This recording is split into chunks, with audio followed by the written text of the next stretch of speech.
अस्सलाम वालेकुम स्टूडेंट्स।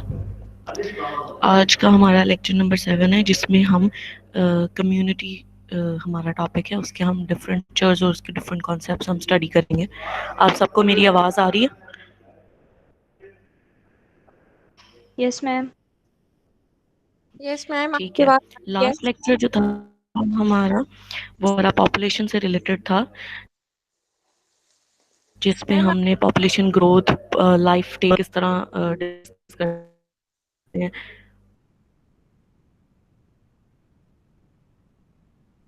जी जी।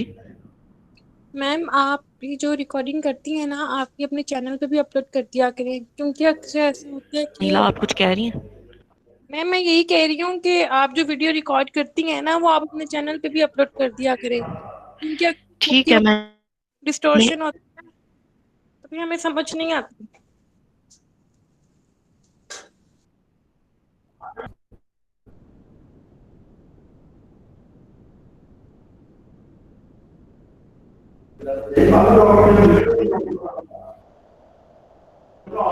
ठीक है, मैं कर दूंगी। मैंने लेक्चर नंबर 3 किया तो लेक्चर 7 है, तो लेक्चर 7 और 4 मैं अपलोड कर दूंगी उनके पे, ताकि आप लोग उसको देख सकें।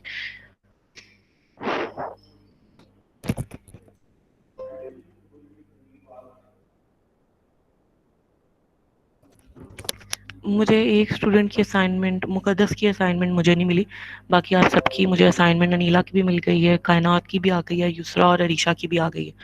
मुकद्दस की असाइनमेंट नहीं आई, वो मीटिंग में प्रेजेंट है। मैम मैं उसको दोबारा रिमाइंड करवा दूंगी, उसने बनाई तो हुई है, सबसे पहले उसी ने ही बनाई थी, उसको मैं एक दफा फिर से रिमाइंड करवा देती हूँ। ठीक है, उस सबमिट करवा दें ईमेल के थ्रू। ठीक है, तो हम आज का हमारा लेक्चर स्टार्ट करते हैं। जो हम आज का लेक्चर है वो हम हमारा है कम्युनिटी से रिलेटेड। सो कम्युनिटी जो है उसमें हम उसके डिफरेंट कॉन्सेप्ट्स हमने देखने हैं कि उसका बायोलॉजिकल स्ट्रक्चर, फिजिकल स्ट्रक्चर क्या होता है, और जब फिजिकल और बायोलॉजी की जोन्स हम कम्युनिटी में किस तरह डिस्कस करते हैं। और फूड वेब जो है हम उसका सारा कॉन्सेप्ट आप लोगों को पहले आप पढ़ चुके हैं पहले सेमेस्टर्स में, तो उसको हम इतनी डिटेल में नहीं देखेंगे, बल्कि उसके जो हम फूड वेब की जो डायग्राम है उसको जिस तरह से रिप्रेजेंट करते हैं उस पर हम ज़्यादा फोकस रखेंगे। इसकी थ्योरी ज़्यादा हम डिटेल में कवर नहीं करेंगे, वो आप लोग खुद भी पढ़ सकते हैं, क्योंकि आप पहले बहुत दफ़ा फूड वेब, फूड चेन, इसका कॉन्सेप्ट आप लोग देख चुके हैं, आपको पता है कि ये क्या है। क्योंकि वो इस कम्युनिटी के टॉपिक में स्पीशीज़ इंटरेक्शन बेसिकली हम डिस्कस करते हैं, इसलिए फूड वेब जो है हमारे पास उसका कॉन्सेप्ट इसमें आता है, तो इसलिए डालना जो है उसको लाजमी था इसमें टॉपिक में।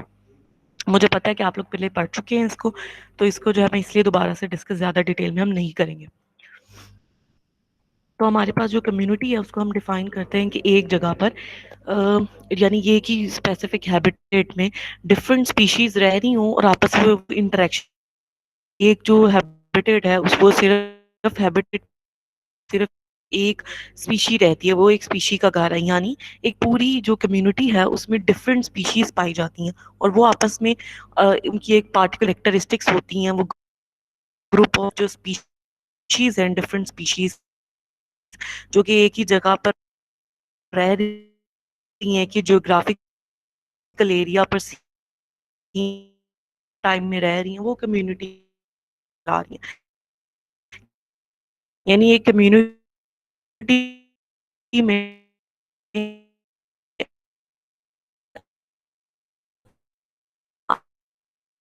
आपकी डिफरेंट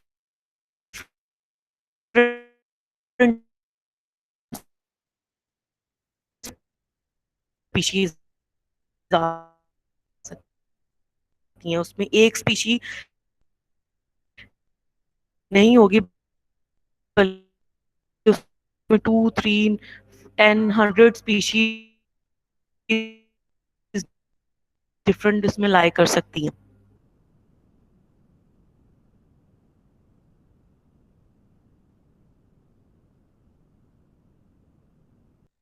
इसको देख रहे हैं कि इसमें आपके पास अ,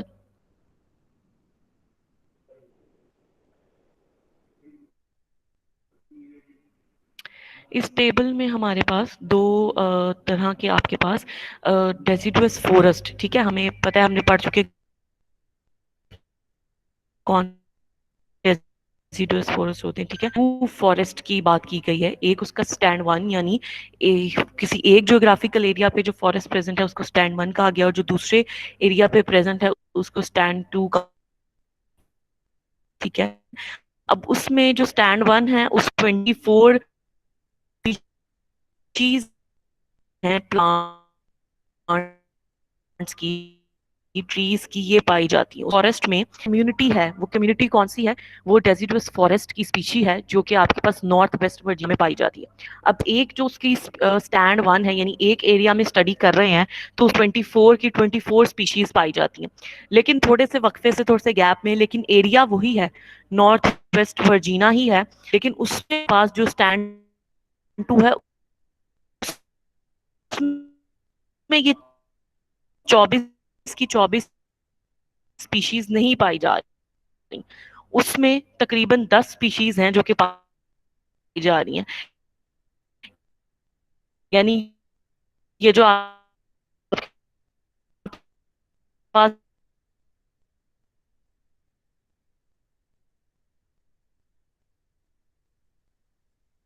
स्टैंड टू में ये स्पीशीज आपकी यहाँ से उन्होंने स्टैंड वन यानी उसमें 76 आपके पास ट्रीज येलो पॉपुलर के प्रेजेंट होंगे इस एरिया में।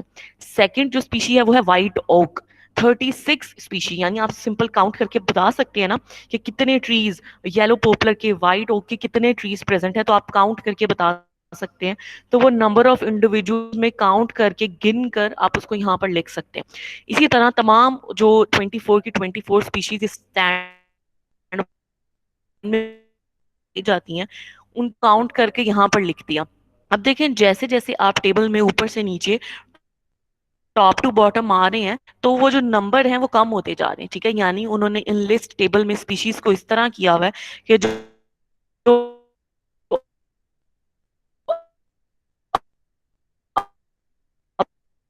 अबंडेंट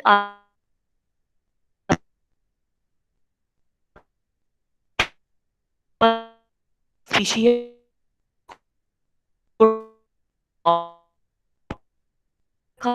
फिर बाद पे जैसे ही आप जैसे देखिए नीचे आते जाएंगे टेबल, सेकंड कॉलम है रिलेटिव अबंडेंस।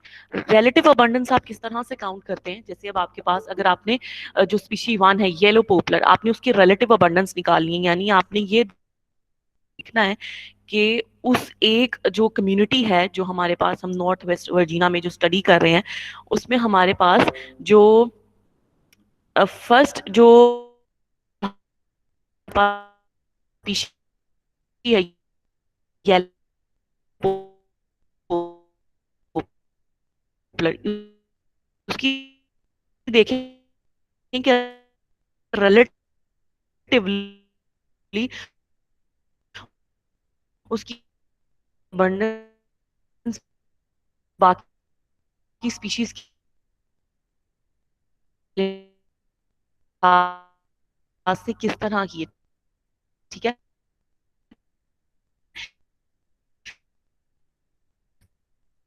तो आप किस तरह से निकाल सकते हैं, उसके लिए आप नंबर ऑफ इंडिविजुअल जो येलो पॉपुलर के हैं यानी 76 डिवाइडेड बाय टोटल स्पीशीज जो उस एरिया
डिस्कनेक्ट हो गया था। एक सेशन जो है आप लोगों का रिकॉर्ड हो रहा है, तो मैं ये अपलोड कर दूंगी। ठीक है, मेरी आवाज आ रही है? जी मैम। Yes ma'am. ठीक है, सेशन जो है ना वो डिस्कनेक्ट हो गया था। मैं इसकी वीडियो अपलोड कर दूंगी, ये जो रिकॉर्ड हो रही है, ताकि जो आप लोगों का मिस हुआ है पोर्शन, वो जो है आप उसको दोबारा से लीजिए। जी, स्लाइड शो हो रही।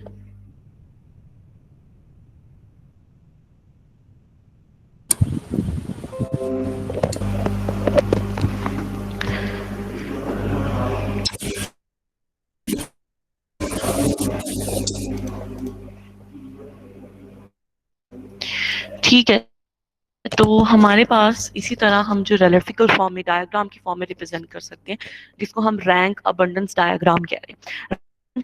अबंडेंस डायग्राम पर जो अभी आपने रिलेटिव अबंडेंस हमने देखा, हम जैसे निकालते हैं हम टेबल में, उसको आप वाई एक्सिस पे लेते हैं, तो ये आपके पास रैंक अबंडेंस डायग्राम कहलाती है। रैंक क्या चीज है? रैंक बेसिकली आपके पास है कि जो आपके पास ऑर्डर ऑफ स्पीशीज है, जिसको आप लीस्ट से लेकर from the most to the least, यानी अगर आप, मैं टेबल में दोबारा से दिखाऊं आप लोगों को, तो इसमें क्या है कि आपके पास जैसे देखिए ये 76 स्पीशीज हैं इसकी, तो इसका मतलब है ये मोस्टली इस एरिया में प्रेजेंट है, तो इसका रैंक क्या है? 1।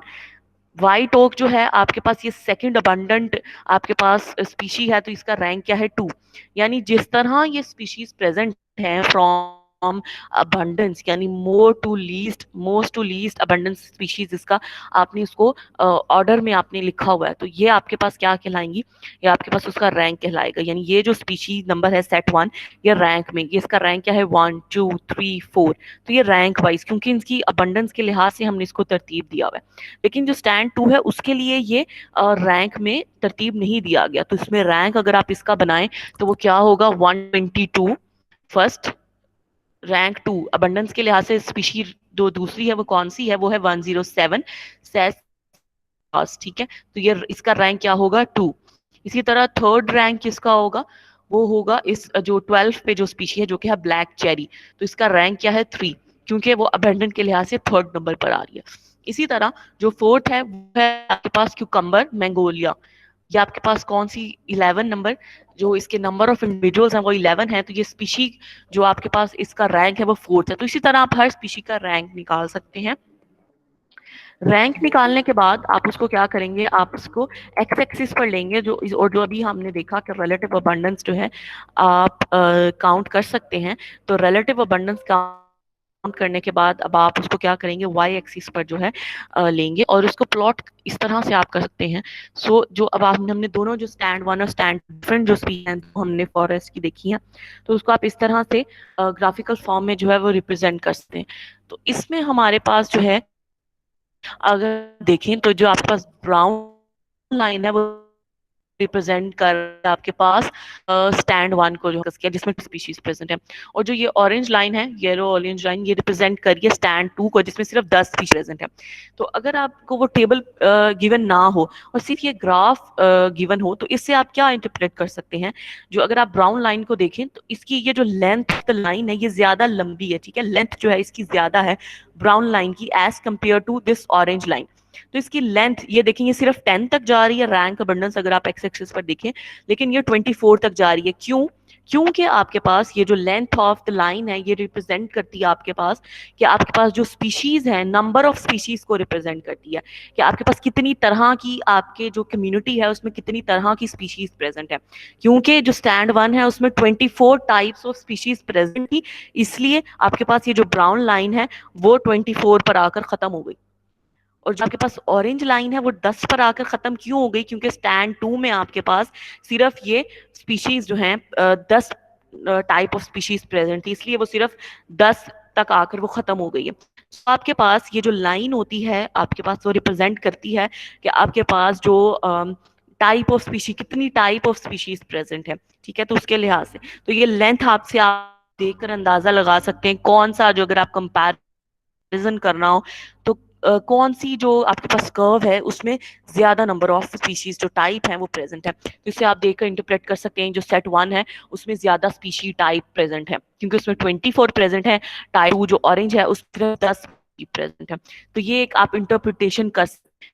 और इसके अलावा आप जो उसकी स्लो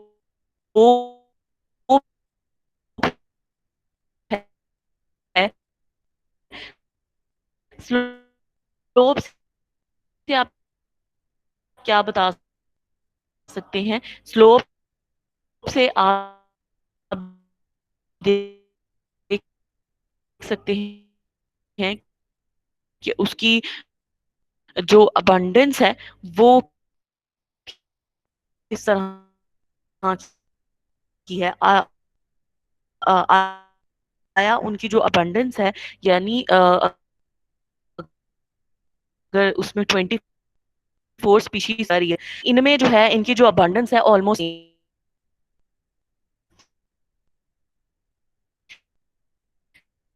ये आप नीचे आते जाएं तो इसमें भी अबंडेंस में फर्क है। लेकिन एंड वाली, क्योंकि अगर हमने जो टेबल अगर आप रिवाइज करें तो उसमें आप देखें, क्योंकि एंड पे सबकी 0.4 अबंडेंस थी, रिलेटिव अबंडेंस उसके कॉलम में देखें, तो इसका क्या मतलब है कि आपके पास ये सब जो अबंडेंस इनकी सेम है। तो आप जो स्लोप है कर्व्स की, उससे आप ये बता सकते हैं कि अबंडेंस किस स्पीशीज की आया उनकी अबंडेंस एक जैसी है, उनकी अबंडेंस में ज्यादा फर्क है या कम फर्क है।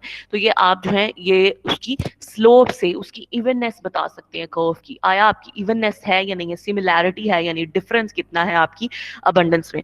इसी तरह जो ऑरेंज लाइन है उसमें अगर आप देखें तो आप देख सकते हैं कि स्पीशीज में जो है उसकी अबंडेंस में बहुत ज्यादा फर्क है।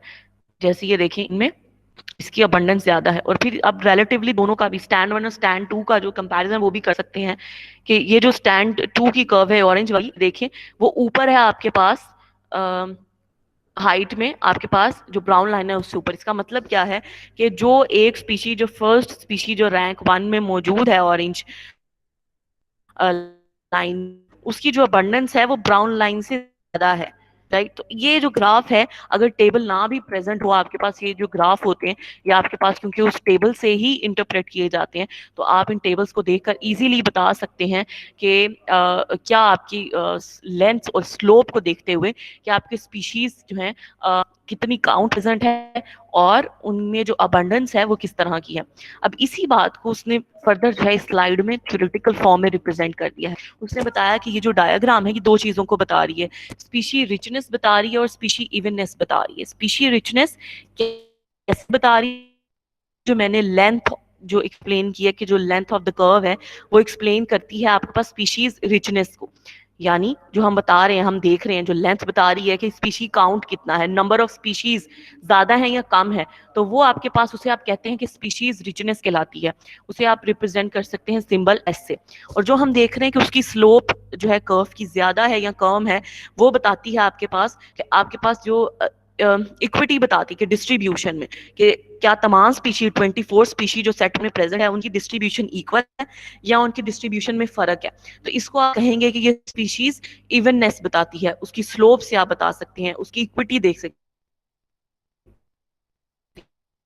हैं वो इक्वली डिस्ट्रीब्यूशन उसकी है या नहीं है। अगर इक्वली है उनमें कितना गैप है उनकी डिस्ट्रीब्यूशन में। तो ये जो आप चीजें हैं बायोलॉजिकल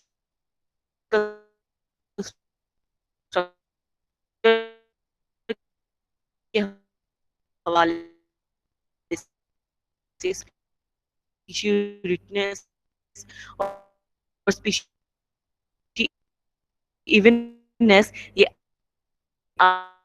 आप जो रैंक से जो है वो निकाल सकते हैं। और रैंक अबंडेंस डायग्राम के लिए वो जो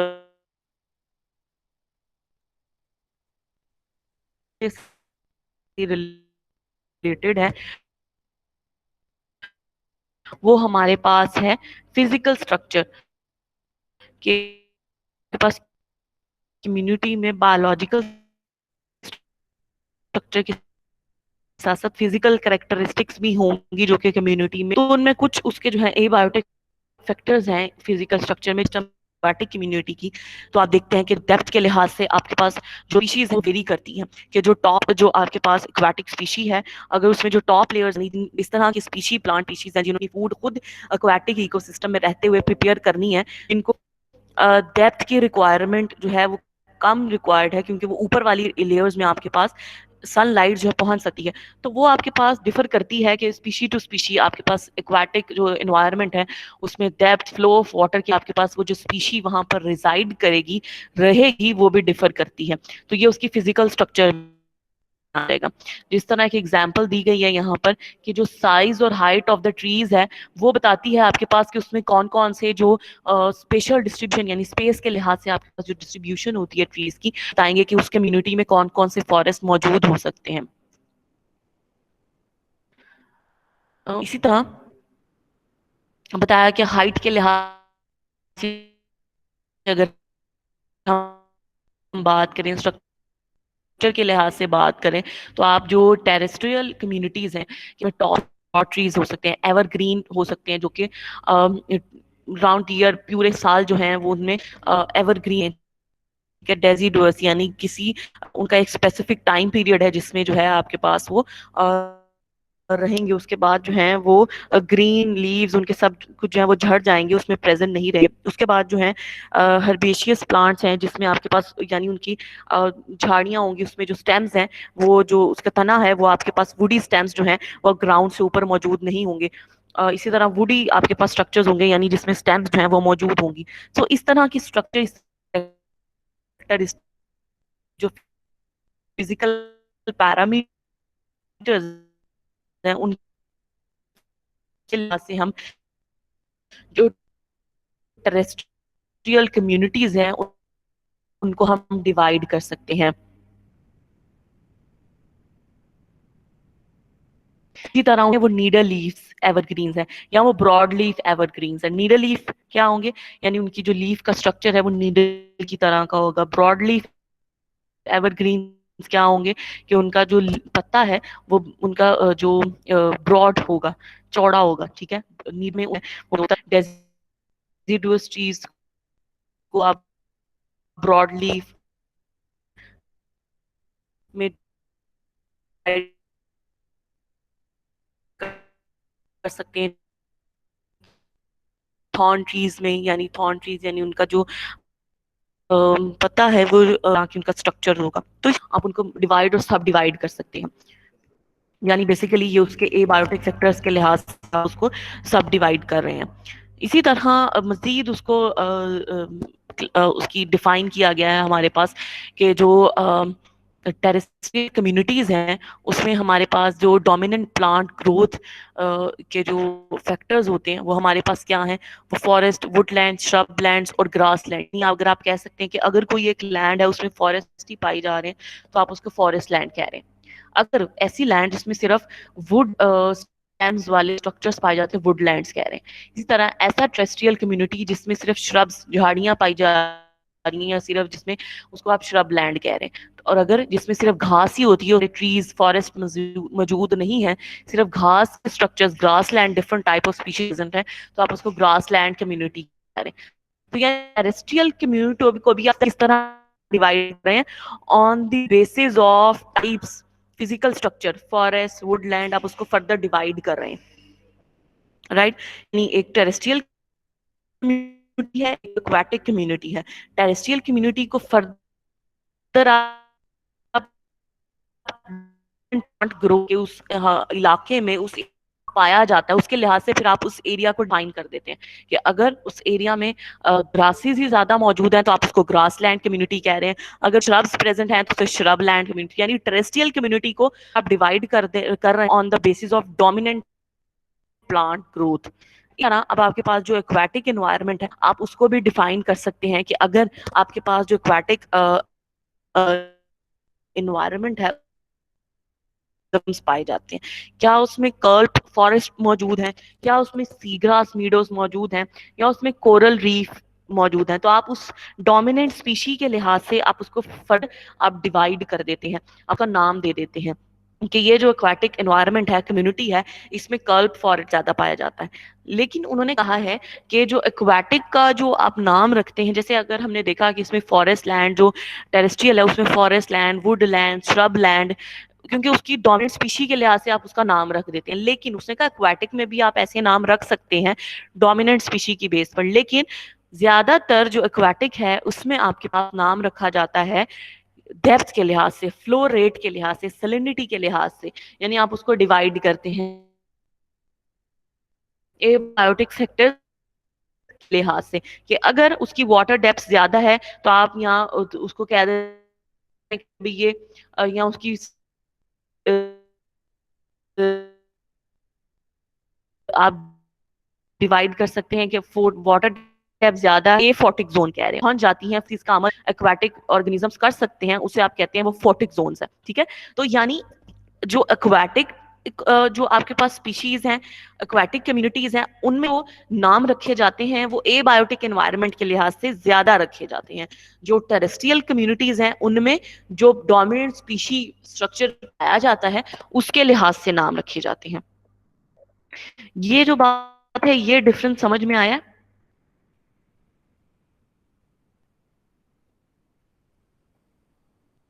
जी हुसैन, अपना माइक्रोफोन ऑन करें, मेरी आवाज आ रही है?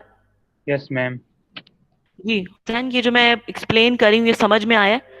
जो मैं यस बता मैम। रही हूँ कि आपके पास जो टेरेस्ट्रियल और एक्वाटिक में जो फर्क है कि उनको आप फिजिकल बेसिस पर किस तरह से आप उनको डिफाइन करते हैं, उनका नाम कैसे डिफाइन करते हैं, ये समझ में आ गया? Yes ma'am. बाकी स्टूडेंट्स किसी को समझ ना आया हो तो अपना माइक्रोफोन ऑन करके आप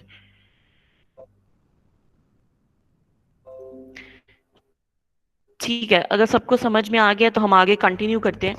अब उन्होंने फर्दर उसको आया कि जैसे हम बता रहे हैं कि वर्टिकल स्ट्रक्चर्स, जिस तरह हम बता रहे हैं कि कम्युनिटीज में आप टेरेस्ट्रियल अब कम्युनिटी को हम फर्दर डिस्कस करें कि टेरेस्ट्रियल जो है उसमें हम बता रहे हैं कि हम श्रब लैंड, उसको ग्रास लैंड, उसको फॉरेस्ट लैंड कह सकते हैं। तो उसने कहा है कि ये हमारे पास जो इस तरह के फॉरेस्ट होते हैं या लैंड्स हैं उसमें बेसिकली वर्टिकल जो आपके पास डिवीजन्स होती हैं उसके लिहाज से, यानी आपका ट्री जो है उसकी कितनी लेंथ है, उसकी कितनी कैनोपी है, यानी वो कितना घना है, ठीक है, उसके लिहाज से उसको फर्दर हम डिवाइड करते हैं। उसकी जो साइज, उसकी ब्रांचिंग, उसकी लीव्स जो है, आयाम वो कितनी है, वो कितनी मजबूत है, उसके लिहाज से आप उसको फर्दर डिवाइड कर सकते हैं। जैसे अपने कैनोपी का वर्ड सुना होगा। कैनोपी क्या है? बेसिकली आपके पास जो ऊपर क्राउन होता है, यानी जो वो पोर्शन, ग्रीन पोर्शन जो है आपके पास, वो कैनोपी, जिनकी कैनोपी ज्यादा होती है जिन ट्रीज की, वो इतने घने होते हैं कि नीचे कोई अगर श्रब प्रेजेंट है वो रेज, सन रेज पहुंचने नहीं देती वो सारी, क्योंकि वो इतने घने होते हैं, वो इतने एरिया उन्होंने कवर किया होता है कि उन्हें उस एरिया के नीचे अगर कोई श्रब प्रेजेंट है उसकी हाइट कम है, क्योंकि जो सनलाइट डायरेक्ट पड़ रही है वो तो जो ऊंचे ऊंचे दरख्त हैं उन तक पहुंच रही है, जो नीचे छोटी ग्रास लैंड प्रेजेंट है, श्रब लैंड प्रेजेंट है, उन तक पहुंचती, क्योंकि वो सारी अब्सॉर्ब कर लेती हैं, वो कैनोपी ट्री अबंडेंस है वो ज्यादा होती, तो वो जितनी मौजूद नहीं होंगे।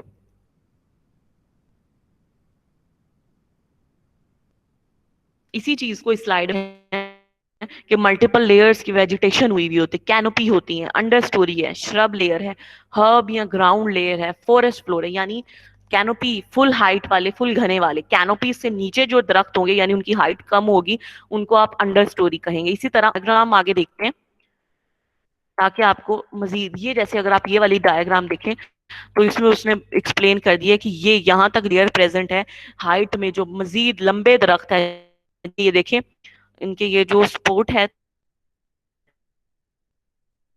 लंबे लंबे हैं, और उनके जो ग्रीन पार्ट है, लीफी पार्ट है, वो बहुत ऊंचा ऊपर मौजूद है। तो ये कैनोपी ट्रीज हैं, घने ट्रीज हैं, ठीक है, तो उनकी हाइट बहुत ज्यादा। इन कैनोपी ट्रीज से नीचे जो इनकी लेंथ कम होती है वो अंडर स्टोरी ट्रीज कहलाते हैं, यानी ये जो ट्रीज है इनकी ये जो वुडन पोर्शन है, ये जो तने हैं वो छोटे हैं, उनकी लेंथ इतनी ज्यादा नहीं है। तो ये आपके पास ये जो ट्रीज हैं ये आपके पास अंडर स्टोरी कहलाते हैं। तो बेसिकली ये फर्दर आप जो टेरेस्ट्रियल कम्युनिटीज हैं उनको आप फर्दर इन हाइट के लिहाज से, वर्टिकल स्ट्रक्चर्स के लिहाज से, ये क्या है, ये वर्टिकल स्ट्रक्चर्स हैं, उनकी हाइट है, ये वर्टिकल स्ट्रक्चर्स की बेसिस पर, हाइट की बेसिस पर आप उनको फर्दर आपने डिवाइड कर दिया है कि ये कैनोपीज हैं, ये अंडर स्टोरी हैं, ये ग्राउंड कवर्स हैं। ग्राउंड को जो कवर किया हुआ है ये जो है ये झाड़ियां टाइप जो हैं, हर्ब्स और फर्न्स जो हैं, जो श्रब्स हैं, उनको आप ग्राउंड कवर में इंक्लूड करते हैं। इसी तरह फोर्थ जो टाइप है वो आपके पास फॉरेस्ट फ्लोर की है, यानी जिसमें आपके पास डेड ऑर्गेनिक प्रेजेंट होती हैं। यानी जो आपके पास डीकम्पोजर्स हैं, उन्होंने जिन झाड़ियों की, जिन पौधों की कंपोजिशन कर दी है, अब आपके पास जमीन में वो नमकियात के तौर पर, ऑर्गेनिक मैटर के तौर पे मौजूद हैं, जो बिल्कुल आपके पास सॉइल की लेयर के अंदर प्रेजेंट है, उसको अब आप फॉरेस्ट फ्लोर कह रहे हैं। तो ये आपके पास वर्टिकल स्ट्रक्चर्स की बेसिस पर उनकी डिवीजन हुई हुई है। तो ये बता दिया कि आपके पास जो ग्रोथ है वर्टिकल स्ट्रक्चर्स, उनके साइज, उनकी ब्रांचिंग और लीव्स के लिहाज से आप उनको डिवाइड करते हैं। और डिवाइड किन चीजों में करते हैं? कैनोपी में करते हैं, अंडर स्टोरी में करते हैं, श्रब लेयर में करते हैं, हर्ब में, ग्राउंड लेयर में और फॉरेस्ट फ्लोर में कर सकते हैं, राइट। और इन वर्टिकल स्ट्रक्चर्स की बेसिस पर डिफरेंट चीजें इन्फ्लुएंस होती हैं। यानी एक जो चीज इन्फ्लुएंस होती है वो है लाइट। डायरेक्ट चीज जो कि ट्रीज की कैनोपी, फॉरेस्ट की जो एक रिक्वायरमेंट है वो एक सनलाइट है इन ट्रीज की, जो बेसिक, क्योंकि ये जो फॉरेस्ट है, ये जो ट्रीज हैं, इन्होंने अपनी फूड प्रिपेयर करनी है, फोटोसिंथेसिस का प्रोसेस करना। तो जो लाइट है की इंग्रेडिएंट है। तो इस एनर्जी और इस लाइट की फॉर्म में अगर एक्सप्लेन करें तो ये जो लाइट है, लाइट की टर्म्स में ये जो स्लाइड है उसको एक्सप्लेन करिए कि जो अपर लेयर, जो कैनोपी ट्रीज है, वो प्राइमरी साइट है, यानी वो डायरेक्टली अब्सॉर्ब करते हैं एनर्जी को, और उनके थ्रू फोटोसिंथेसिस का प्रोसेस होता है, क्योंकि वो डायरेक्टली ले रहे हैं, उनका प्रोसेस फास्ट होगा क्योंकि वो एनर्जी डायरेक्ट ले रहे हैं, सनलाइट। इसी तरह तो जो, क्योंकि कैनोपी बेसिक स्ट्रक्चर है, इसका पूरे इन्फ्लुएंस होता है, ये बाकी हर तरह के स्ट्रक्चर को इन्फ्लुएंस करता है। अगर तो कैनोपी जो है वो फेयरली ओपन है, यानी उनमें थोड़े गैप हैं एक स्ट्रक्चर में दूसरे स्ट्रक्चर में, कैनोपीज क्या होते हैं वो बिल्कुल साथ साथ प्रेजेंट होते हैं, एक दरख्त घना, दूसरा उसके साथ, तीसरा, चौथा, यानी ये बिल्कुल उनमें गैप नहीं होता।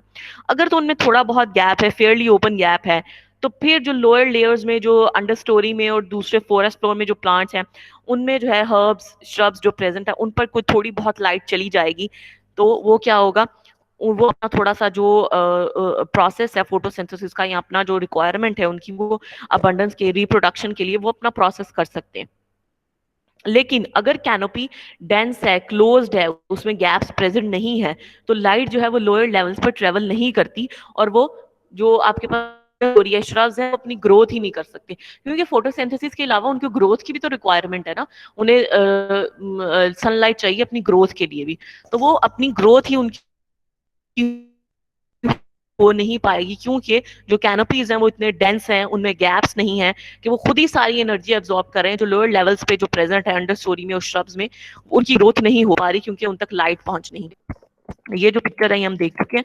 इसी तरह ये सेकंड एक डिफरेंट उसको एक्सप्लेन किया गया है कि इसमें अगर आप देखें तो इसमें अब कैनोपी प्रेजेंट ही नहीं है, तो आप क्या ये इसमें ट्री लेयर में भी आपके पास पहुंचेगी, और आपके पास जो ग्रास लेयर्स हैं और सॉइल सरफेस पे जो डेड ऑर्गेनिक, जिसका फ्लोर भी हमने लास्ट स्लाइड में कहा है, तो उसमें हम इसको आ सकते हैं। तो इसमें गैप्स हैं, तो इसमें ग्रास लैंड में जो गैप्स हैं, यहाँ तक कि जो आपके पास सनलाइट है वो इजीली पहुंच सकती है, राइट। तो ये जो थर्ड है, इसमें एक्वेटिक को डिस्कस किया गया है। अब एक्वेटिक को किस लिहाज से डिस्कस किया, अगर आप देखें तो ये उन्होंने कट करके ये एक जोन दिखाया है कि ये जो है अब आपके पास यहाँ पे ये जो ग्रास ऊपर पोर्शन मौजूद है, और यहाँ पर नीचे जो है ये जो एक्वेटिक पोर्शन है वो प्रेजेंट है, कोई वाटर बॉडी प्रेजेंट होगी, सी, ओशन प्रेजेंट है। तो उसमें उन्होंने कहा है ये जो ऊपर वाला पोर्शन है ये एक्वेटिक लेयर है, क्योंकि यहाँ पर जो इनकी लेयर है वो डायरेक्ट पहुंच सकती है। जो नीचे वाला पोर्शन एरो है वो एफोटिक लेयर है, क्योंकि वहां पर सन की जो रेज है वो नहीं पहुंच सकती। तो ऐसे ऑर्गेनिज्म जिनको फोटोसिंथेसिस के लिए सन रेज की रिक्वायरमेंट है, जिसमें फोटोप्लांक्टोन्स आते हैं, जिन्होंने फोटोसिंथेसिस का प्रोसेस करना है, वो सिर्फ इस लेयर में प्रेजेंट होंगे, और नीचे वाली लेयर में वो प्रेजेंट नहीं होंगे, क्योंकि ऊपर वाली लेयर में ही सिर्फ आपके पास कुछ लेयर तक आपके पास सन की रेस पेनिट्रेट करती हैं, और वो A40 लेयर तक पहुंच नहीं पाती। तो नीचे जो आपके पास इस तरह के ऑर्गेनिज्म सर्वाइव नहीं कर पाते, जिन्हें रेस की, सन रेस की रिक्वायरमेंट है। तो फिजिकल स्ट्रक्चर भी हमने देख लिया। नेक्स्ट अब हम जो कॉन्सेप्ट देखने जा रहे हैं वो है कम्युनिटी जोनेशन का। सो अगर फिजिकल स्ट्रक्चर में किसी का कोई क्वेश्चन हो तो आप लोग कर सकते हैं।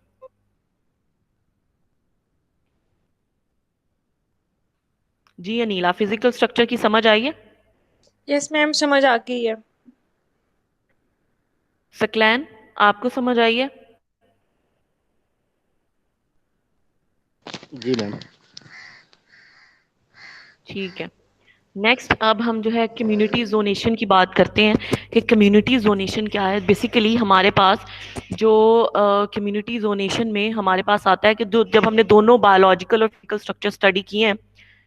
एक मिनट स्टूडेंट्स वेट कीजिएगा।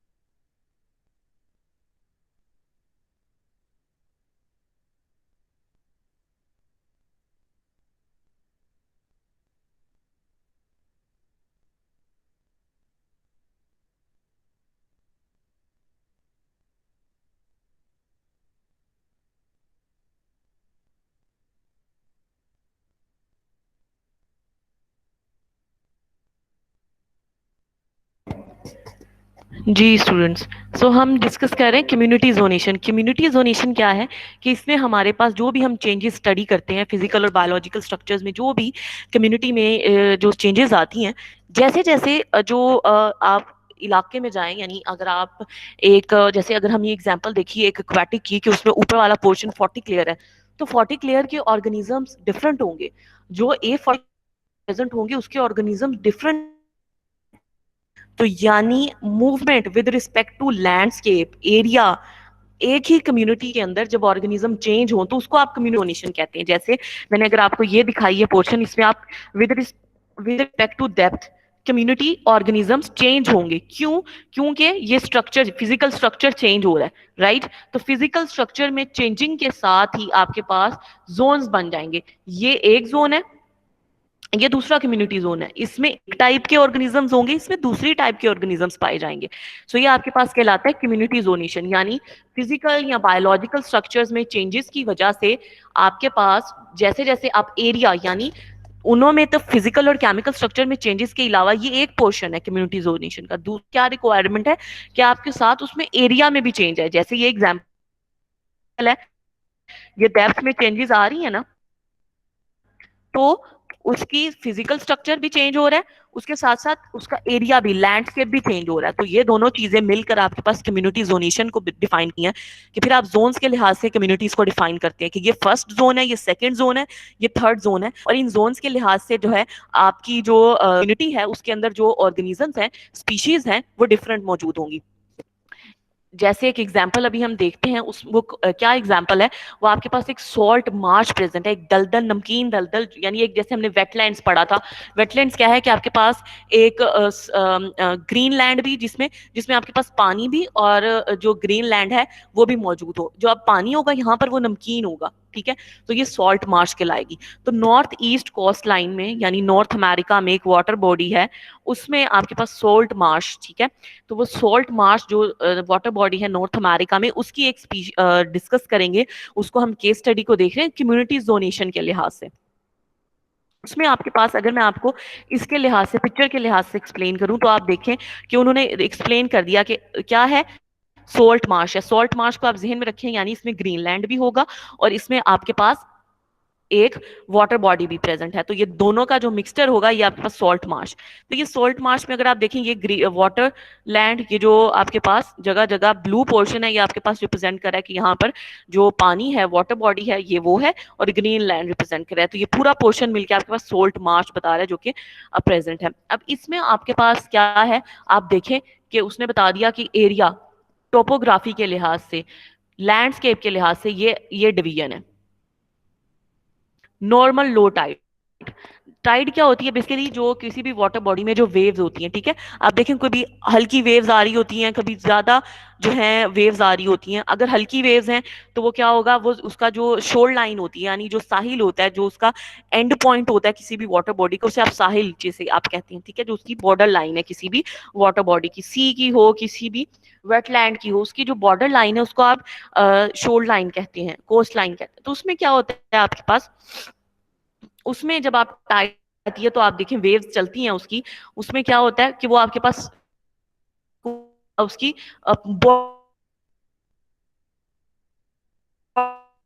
बॉर्डर लाइन तक आती हैं, और कभी कभी इतनी हाई टाइड्स आती हैं कि वो आपके पास बॉर्डर लाइन मौजूद होगी, वेव्स नहीं। तो अगर उसने कहा है कि यहाँ तक जो पोर्शन है, अगर टाइड्स आए, वेव्स आए, वो मूव करके सिर्फ इतने पोर्शन तक मूव करती हैं, तो वो लो टाइड है। अगर वो यहाँ तक उसकी टाइड आती हैं, उसकी वेव्स जो है मूव करते हुए यहाँ तक उसकी टाइड्स आती हैं, तो वो हाई टाइड है। इसी तरह पूल्स और सॉल्ट पैंस, ठीक है, यानी यहाँ तक उसके सॉल्ट के जो पोर्शंस हैं वो यहाँ तक प्रेजेंट होंगे, यानी उसके डिफरेंट पूल्स प्रेजेंट है। देख रहे हैं आप, ये डिफरेंट पूल्स जगह जगह, एक तो पूरा ये पोर्शन है और उसके साथ ये ग्रीनलैंड, लेकिन ग्रीनलैंड के दरमियान में भी ये छोटे छोटे पूल्स प्रेजेंट है। तो ये आपके पास टोपोग्राफी के लिहाज से थर्ड डिस्ट्रीब्यूशन है। इसी तरह टाइडल क्रीक, यानी आप देखें कि यहाँ पर एक दरमियान में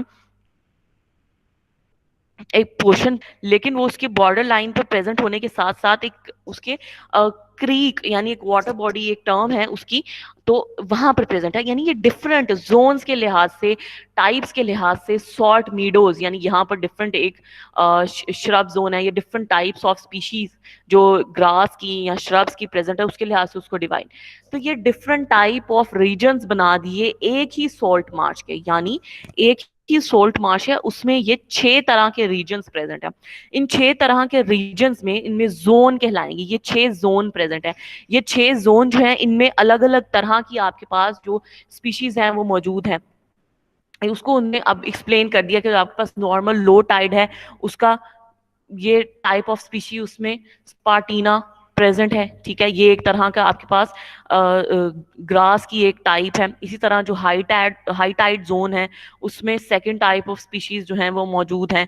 थर्ड में उसमें ये 2 डिफरेंट स्पीशीज आपके पास स्पाइक ग्रास की मौजूद है। इसी तरह आपके पास हॉट मीडोज हैं, उसमें आपके पास ये डिफरेंट, तो ये सब जो है आपके पास श्रब्स की, और आपके पास जो ट्रीज हर्ब्स की डिफरेंट टाइप्स जो हैं सिर्फ इन जोन में प्रेजेंट है। उनमें डिफरेंस आई है के लिहाज से। उसकी एक टेबल था, उसमें 24 स्पीशीज, तो इसमें अभी अगर आप काउंट करें तो ये डिफरेंट 6 जोन्स हैं, और 6 जोन्स के लिहाज से कितनी स्पीशीज प्रेजेंट है, तकरीबन 10 स्पीशीज जो है इन 6 जोन में प्रेजेंट है। तो ये जोन है, ये सिर्फ एक ही सॉल्ट मार्श का है, ये एक ही वाटर बॉडी का है, जिसमें आपके पास ये डिफरेंट स्पीशी प्रेजेंट है। इस तरह सेकंड एग्जांपल आपके पास जो है, सेकंड एग्जांपल एक ये सैंड बीच की। ये जो एग्जांपल थी, ये हमारे पास फ्लोरा के लिहाज से एग्जांपल थी, इसमें हमने डिस्कस किया जो सॉल्ट मार्श की एग्जांपल है।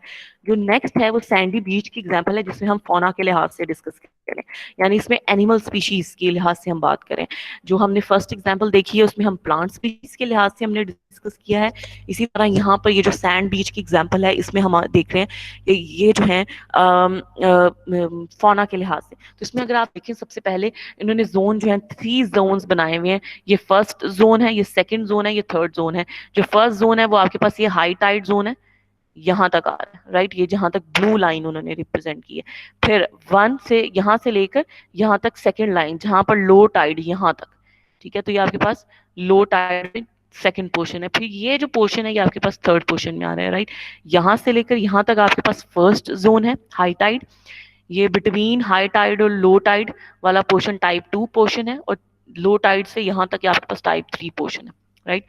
तो इसमें अब आप देखेंगे डिफरेंट स्पीशी जो आपके पास हाई टाइड जो टाइप 1 है, उसमें आपके पास क्रैब मौजूद है, एम्फीपोड्स मौजूद हैं। जो आपके पास टाइप 2 है उसमें आपके पास बीटल है, वर्म है, लग वर्म है। तो ये डिफरेंट आपके पास एक ही आपके पास सैंड बीच एक ही एग्जाम्पल है, लेकिन उसमें डिफरेंट जोन्स हैं। तो ये कम्युनिटी जोनेशन की एग्जाम्पल है कि एक ही कम्युनिटी में डिफरेंट कैरेक्टरिस्टिक फिजिकल या बायोलॉजिकल स्ट्रक्चर में चेंजेस के लिहाज से ये डिफरेंट जोन्स बने हुए होते हैं, जिसमें डिफरेंट स्पीशी एग्जिस्ट करती हैं। जैसे अब ये जो पोर्शन है, जिसमें ये आपके पास जो सैंड बीच का जो पोर्शन, ओशन का पोर्शन है, जिसमें अब आपके पास वाटर बॉडी आ गई है, जिसमें आपके पानी है, ठीक है। तो उसकी जो शोर लाइन के साथ साथ ये जो सैंड पोर्शन है, उसमें ये टाइप 1 और टाइप 2 के जो कम्युनिटीज फौना है वो इसमें प्रेजेंट है। और जो टाइप 3 के हैं, जहाँ से आपकी वाटर बॉडी स्टार्ट हो रही है, जिसमें अब आप लो टाइड जहाँ से मौजूद है, उसमें अब आपके पास ये स्नेल मौजूद है, ठीक है, ये सैंड डोलर मौजूद, ये डिफरेंट टाइप ऑर्गेनिज्म को नाम में दिए हुए हैं। ये क्रैब, ब्लू क्रैब इसमें आ रहा है। तो ये हमारे पास जो है कम्युनिटी जोनेशन की एग्जांपल्स थी दो, जिसमें फर्स्ट एग्जांपल में हमने प्लांट्स फ्लोरा के लिहाज से डिस्कस किया और सेकंड में हमने चेंजेस इन फौना के लिहाज से डिस्कस किया कि किस तरह से कम्युनिटी जोन्स जो हैं वो बनते हैं। यहाँ तक सबको क्लियर है कम्युनिटी जोनेशन? Yes ma'am.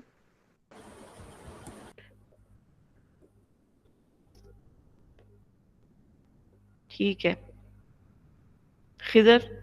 जी मैम। आपको क्लियर है? जी मैम इन सारों में क्वेश्चंस कैसे आएंगे? इसमें जो है डिफरेंट जैसे जोन्स की जो है हमने बात की है, ठीक है, कम्युनिटी जोन्स की, ये उसको एक्सप्लेन किया गया इस स्लाइड में, ठीक है, यानी जो मैंने पिक्चर में जो एक्सप्लेन किया उसका ये थ्योरेटिकल पोर्शन जो है यहाँ पर मौजूद है, तो इससे रिलेटेड आ सकते हैं, ठीक है। ये जैसे कैनोपी है, कैनोपी के लिए फिजिकल स्ट्रक्चर को आप एक्सप्लेन कर सकते, ठीक है। नेक्स्ट जो है आप लोग ने बहुत दफ़ा इंट्रोडक्शन टू एनवायरमेंटल साइंस में भी आप लोग पढ़ चुके हैं, तो जो फूड वेब, क्योंकि इसमें जो कम्युनिटी का कंसेप्ट है उसमें बेसिकली हमारा स्पीशीज इंटरेक्शन होते हैं, तो स्पीशीज इंटरेक्शन की फॉर्म में जब स्पीशीज इंटरेक्शन होता है तो उसको आप शो करते हैं फूड वेब, फूड चेन की फॉर्म में, ठीक है।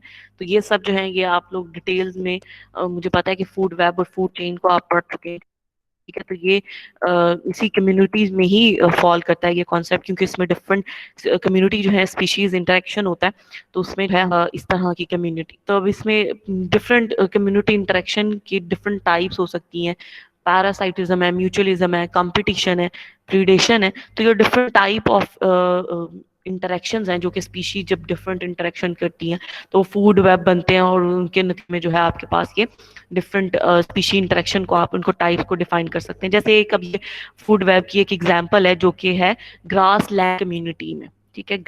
कम्युनिटीज में अब आपके पास ये different type of species interaction, अगर आप देखें डिफरेंट स्पीशीज प्रेजेंट है, ठीक है। क्रो है, ग्रास होपर प्रेजेंट है, स्क्वायरल प्रेजेंट है, बैजर है, स्नेक है, कटवर्म है, मीडोफ्रो, ये स्पाइडर है, ये अब आपके पास क्या है, ये डिफरेंट स्पीशीज है, डिफरेंट स्पीशीज इंटरेक्ट कर रही हैं।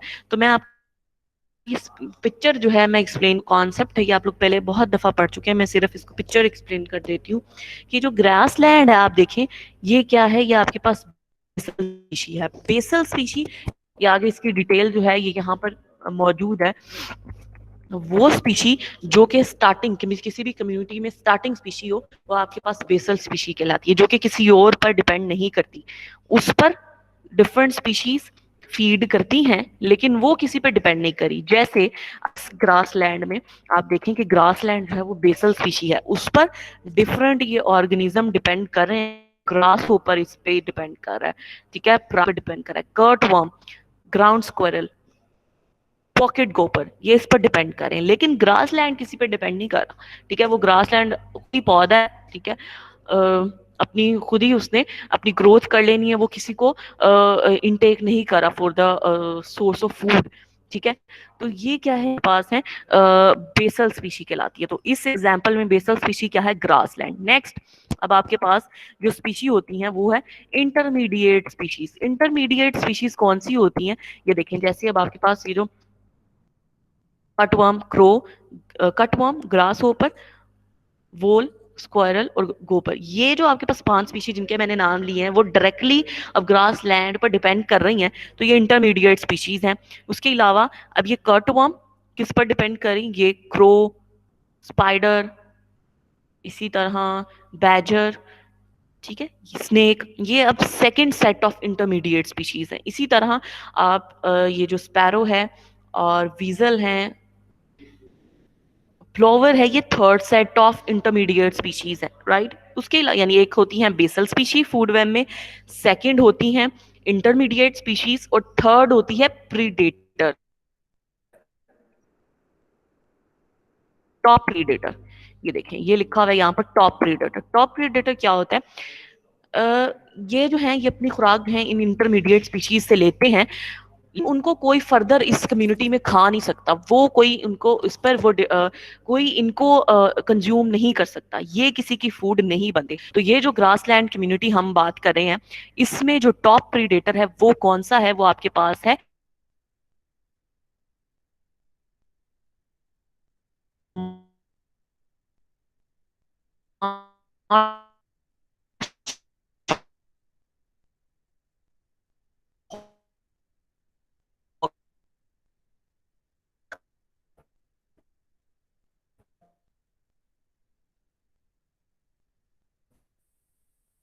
मुझे पता है,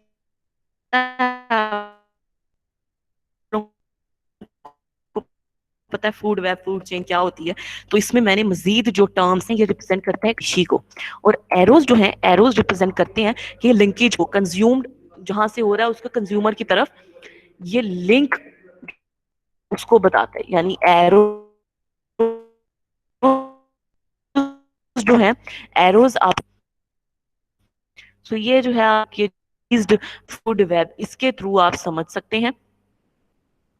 इसमें अब आप देखें कि A1 A2 क्या है, ये बेसल स्पीशीज है, और H1 H2 H3 ये first set of intermediate species है, C1 C2 second set of intermediate species है, और जो टॉप प्रीडेटर है जो कि जिसको कोई कंज्यूम नहीं कर रहा, ये इंटरमीडिएट स्पीशीज को खाते हैं।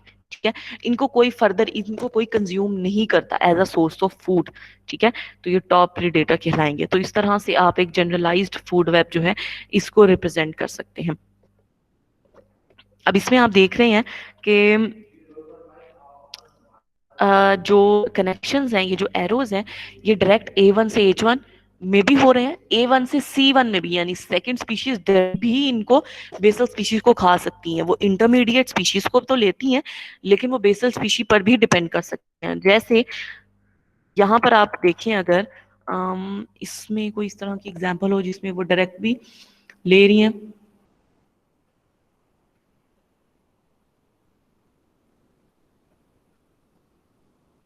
इसमें ये एग्जांपल है कि जैसे आपके पास ये जो कटवर्म है, ये कटवर्म को अब ग्रो भी आपके पास कंज्यूम कर सकता है, और ये जो स्नेक है गार्टर स्नेक, ये भी उसको as a source of food consume कर सकता है।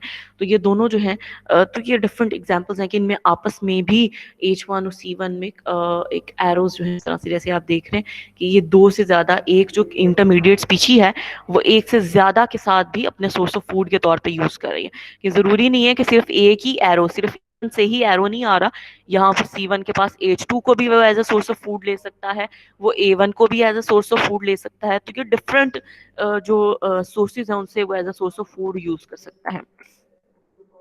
ये जो कॉन्सेप्ट है जो डिफरेंट फूड वेब का, ये जो है डिफरेंट, मैं आपको अब बुक से भी दिखाती हूँ एक दफा,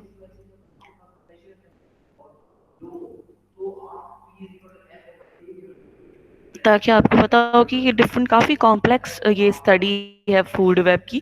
आपको मैंने बड़ी सिंपल सी डायग्राम जो स्लाइड में शो की है, ये डिफरेंट जो है इसकी डायग्राम्स है। जैसे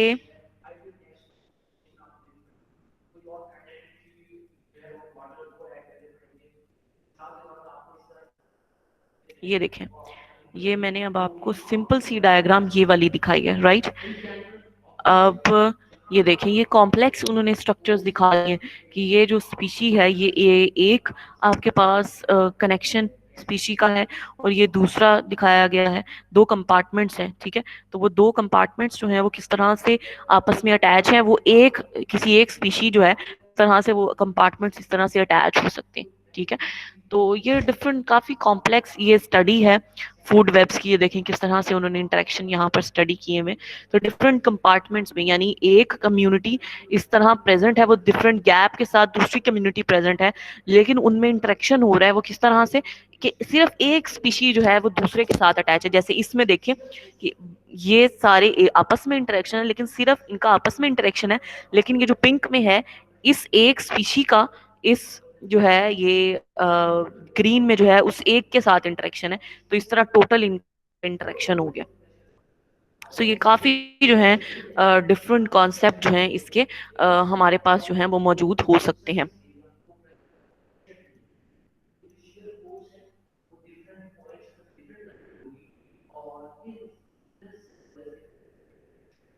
जी हाथ खड़ा किया किसी ने, अपना क्वेश्चन जो है आप कर सकते हैं। अहमद, मैम आपने, हुसैन। मैम जो हमारे पास एटमॉस्फेयर में डिफरेंट गैसेस हैं और स्पीशीज है उसकी भी हम जोनिंग करेंगे। जो एटमॉस्फेयर में प्रेजेंट है ना, देखें, वो भी जो आपके पास बेसिकली एटमॉस्फेयर में स्पीशी, अब आपके पास माइक्रोब्स प्रेजेंट हो सकते हैं, ठीक है, माइक्रोबियल लेवल पे।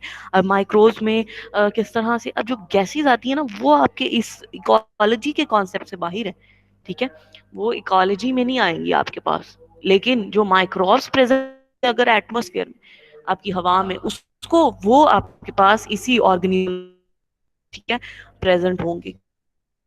Okay ma'am. Gases applied ecology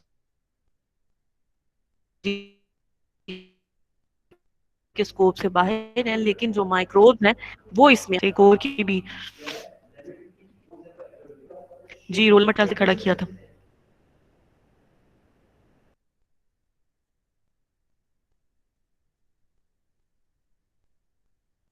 वैसे मुझे पता है, आप लोगों को पता है, तो अगर इसमें कोई एक डायग्राम्स के लिहाज से कोई क्वेश्चन हो तो आप ये कर सकते हैं। मैंने मैंने सिर्फ ये 2-3 टर्म्स फूड वेब में मुझे था कि आप लोगों को ये नहीं पता होंगी। बेसल, स्पीशी, इंटरमीडिएट और प्रीडेटर। प्रीडेटर भी आपको पता होगा, बेसल और इंटरमीडिएट का, तो सिर्फ उसको थोड़ा सा मैंने इसमें डाला है ताकि आप लोगों को वो टर्म जो है नहीं वो पता हो, ताकि वो सेम ही चीजें जो है आप लोगों को रिपीट ना होती जाए। मैम ये जो आपने डायग्राम हमें दिखाई है फूड वेब की, ये जी इसमें जी। तो इतने ऑर्गेनिजम्स हैं जो दूसरे को खा रहे हैं, ठीक है। और अगर हम लोग पेपर पेपर में कोई ऐसी बना दें जिसके अंदर ये तीनों बेसर, इंटरमीडिएट और टॉप प्रेडेटर, इस ये तीनों आ जाएं उसके अंदर, तो हम कोई और लिस्ट बना सकते हैं नेट से देख के। आप आप कोई भी बना सकते हैं, ये नहीं है मैं आपको ये बनाने के लिए नहीं दूंगी। ये नहीं होगा कि आप ये बताएं कि भी कौन सा, ये कभी भी बनाने के लिए नहीं है, ये आप भूल जाएं। मैं आपको ये कहूंगी कि इसमें से ये डायग्राम है, अगर मैं आपको यही दे दूं या आपको, आप लोग इसमें से बताएं बेसल स्पीशी कौन सी है, इंटरमीडिएट स्पीशी कौन सी है, और टॉप प्रीडेटर कौन सा है, आपको वो बताना होगा। ये नहीं बताना होगा कि आप ग्रास लैंड का कोई इकोसिस्टम फूड वेब ड्रॉ करें, फूड चेन ड्रॉ करें। ये मैं आपको कभी कि आपको ये नाम याद करने हो, ठीक है। आपको ये पता होना चाहिए, ये जो डायग्राम है ना, ये आपको जो स्लाइड पे भी फिलहाल शो हो रही है, आपको ये पता होना चाहिए कि बेसल क्या होता है, टॉप प्रीडेटर क्या होता है, इंटरमीडिएट क्या होता है। फिर मैं आपसे पूछूंगी इसको अब आप लेबल कर दें।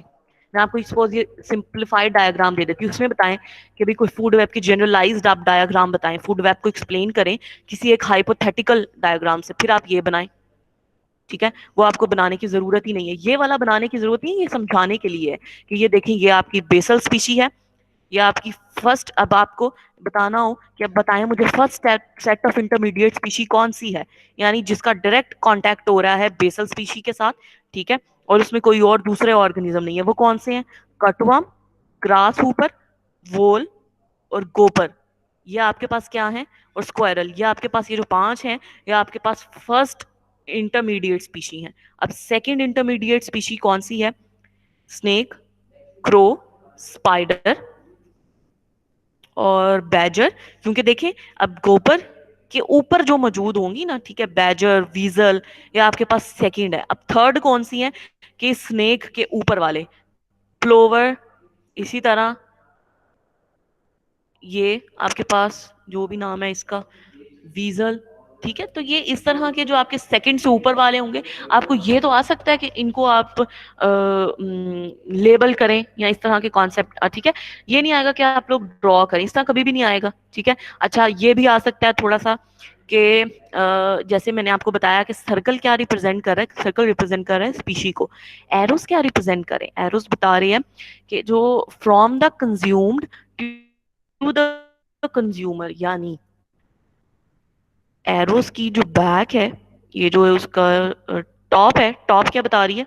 टॉप बता रही है कि ये इसको खा रहा है, वो कंज्यूम कर रहा है, किसको कर रहा है? कटवर्म को, ठीक है। तो टॉप जो उसका एरो का हेड है, एरो बताती है, हेड बताता है कि वो खाने वाली स्पीशी है, वो उसको कंज्यूम कर रहा है। कौन कंज्यूम कर रहा है? स्नेक कंज्यूम कर रहा है। किसको कर रहा है? कटवर्म को। तो ये आ सकता है कि एरोज ना लगे हों सपोज, ठीक है, तो कोई इस तरह का आपको हो कि आपने ये ड्रॉ करना हो, ठीक है। तो कभी भी ये नहीं आएगा आपको पूरा का पूरा आपको कम्युनिटी का कोई आपको ड्रॉ करने के लिए आ जाए, ठीक है, कोई आपको इकोसिस्टम या फूड वेब। इसके अलावा कोई क्वेश्चन हो किसी स्टूडेंट का पूरे लेक्चर में से, physical structure, biological structure, community zonation, food web. हमने 4 कॉन्सेप्ट जो है कम्युनिटी के डिस्कस किए हैं। नेक्स्ट जो आपका थर्सडे को लेक्चर होगा उसमें इंशाल्लाह जो है हम कम्युनिटी डायनामिक्स को, यानी एक कंप्लीट लेक्चर होगा जो कि कम्युनिटी डायनामिक्स से रिलेटेड होगा। तो उसको हम मजीद, जिस तरह हमने पॉपुलेशन डायनामिक्स में हमने पॉपुलेशन ग्रोथ रेट को हमने स्टडी किया लाइफ टेबल से, तो हम देखेंगे कि अब कम्युनिटी में हम डायनामिक्स को किस तरह से स्टडी करते हैं। पॉपुलेशन में तो हम देखते हैं ना कि पॉपुलेशन में तो हमारे पास है उसकी लाइफ टेबल्स हैं ग्रोथ के, एक्सपोनेंशियल ग्रोथ है, और इस तरह से हम पॉपुलेशन की टर्म्स में। कम्युनिटी में जब आपके पास डिफरेंट स्पीशीज आ गई हैं, इतनी नंबर ऑफ स्पीशीज हैं, तो उसमें जो है हम किस तरह से डिस्कस करते हैं। सो ये जो है हम फिर नेक्स्ट जो लेक्चर है हमारा थर्सडे को, उस ऑनलाइन लेक्चर में हम डिस्कस करेंगे। इसकी मैं जो ऑनलाइन की वीडियो है वो मैं अपलोड कर दूंगी। और इसके अलावा आपको कोई क्वेश्चन होगा तो फिर अब आप जब आपकी फिजिकल क्लास होगी उसमें भी आप लोग पूछ सकते हैं। एक दफ़ा आप लोगों को स्लाइड्स पढ़ के फिर भी कोई क्वेश्चन होना होगा इनसे रिलेटेड तो आप नेक्स्ट ऑनलाइन सेशन में भी डिस्कस कर सकते हैं। ये रैंक अबंडेंस डायग्राम भी इंपॉर्टेंट है, ठीक है, ये भी इसको समझ आनी चाहिए। कोई डायग्राम हो इसमें से आपको हो कि बताएं इस डायग्राम को देखते हुए कि जो ब्लू लाइन और ब्राउन लाइन और ऑरेंज लाइन है, इसकी लेंथ से आप बताएं कि इसकी जो लेंथ से स्पीशीज रिचनेस पे कमेंट करें, आया किस स्पीशी की रिचनेस ज्यादा है, ठीक है, तो आप इसको लेंथ को देख के बता सकते हैं। इवननेस बताएं, स्पीशी इवननेस कैसी है, तो स्लोप को देख के बता सकते हैं। तो इस तरह की जो इंटरप्रिटेशन है, जो टेबल्स, ग्राफ्स और डिफरेंट जो जोन्स डायग्राम्स हैं, उनसे जो है वो आपको आनी चाहिए, ठीक है। चैट बॉक्स जो है मैंने ऑन कर दिया है, इसमें अपने अटेंडेंस के मैसेजेस जो है आप लोग सेंड कर सकते हैं। रोल नंबर और कंप्लीट नेम के साथ आप लोग जो है अपने अटेंडेंस के मैसेजेस चैट बॉक्स में सेंड करते हैं।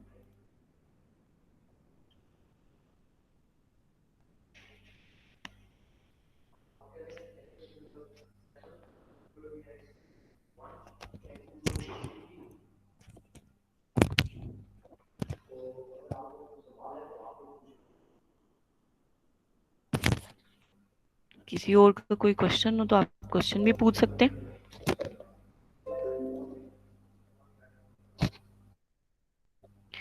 नेक्स्ट लेक्चर के लिए आप लोगों का एक टास्क है, आप लोगों ने उसकी जो है एक डेफिनेशन, यानी कोई कंप्लीट नहीं, आप लोगों ने पढ़ना है उसके ऊपर। जैसे आपके पास जो है डिफरेंट टाइप्स ऑफ, मैंने बात की, इंटरेक्शन होते हैं, म्यूचुअलिज्म है, ठीक है, कमेंशियलिज्म है, पैरासाइटिज्म है, हर सिम्बियोसिस है। इस तरह के जो टाइप्स ऑफ स्पीशीज इंटरेक्शन है, आपने जो है उनको जो है उनकी डेफिनेशन देखनी है। जो मैंने स्लाइड्स में जो है उसको डिस्कस नहीं किया, सिर्फ उनके नाम लिखे मैं। ये आप लोगों का असाइनमेंट नहीं है, सबमिट नहीं करवानी, ठीक है। आप लोगों ने आपसे पूछूंगी मैं, ठीक है, कि आपने कौन कौन से जो टाइप्स ऑफ स्पीशीज इंटरेक्शन है वो आप लोगों ने देखे, ठीक है।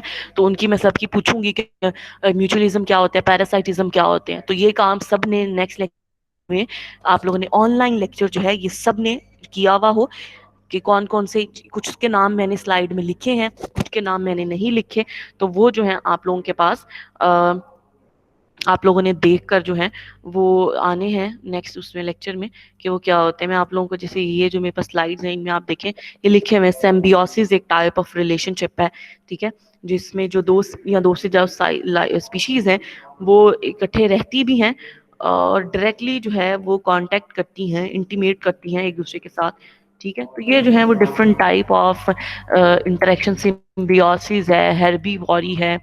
इसी तरह आपके पास जो है प्रीडेशन है। तो ये डिफरेंट टाइप ऑफ जो स्पीशीज इंटरेक्शन है ये आप लोगों ने देख कर आने हैं। तो नेक्स्ट लेक्चर में आपसे पूछूंगी, फिर मैं जो हूँ कोई समझ नहीं आएगी तो इसको टाइप ऑफ स्पीशीज इंटरेक्शन को एक्सप्लेन करूंगी। लेकिन आप लोगों ने पहले इसको जो है वो पढ़ के आना है नेक्स्ट लेक्चर में, ठीक है। किसी का कोई क्वेश्चन है तो पूछ लें, और अटेंडेंस के मैसेजेस अगर सबने सेंड कर दिए हैं तो हम आज का जो सेशन है उसको एंड कर देते हैं। जी